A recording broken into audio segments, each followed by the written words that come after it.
Et yo mando et tengo por bien, y es la mi merced, que la dicha villa se poble, et cerque en el lugar do dicen agora Ugao. Et que de aquí adelante haya nombre Villanueva de Miravalles. Con estas palabras, el infante don Juan, señor de Vizcaya, fundó una nueva villa el 4 de marzo de 1375, a la que se dio el nombre de Villanueva de Miravalles, anteriormente llamada Ugao, y a la que los antiguos escritos describían como un lugar húmedo junto al río Nervión y abierto a todos los vientos bajo los pies de los montes Artanda y Pagasarri.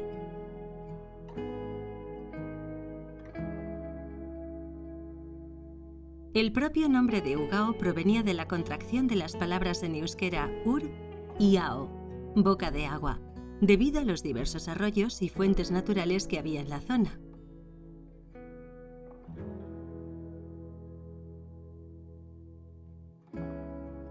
Ugao Miravalles ha sido desde su fundación una localidad estratégica debido a su ubicación dominante en el valle de Arratia y junto al río Nervión.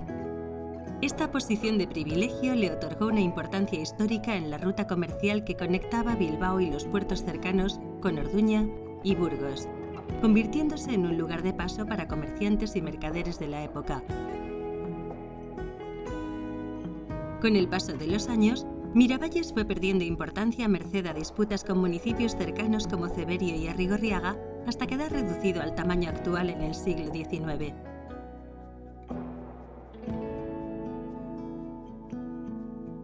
Durante la Guerra Civil Española, y debido a esta posición estratégica en las conexiones con Bilbao, Miravalles sufrió los bombardeos fascistas de manos de la aviación italiana.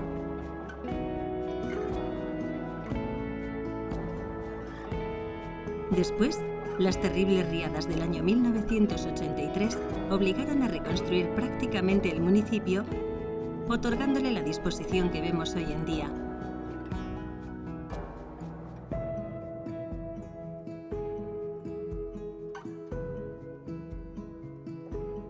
Os invitamos a conocer los rincones y espacios de una villa histórica en un enclave natural único. Bienvenidos a Ugao Miravalles.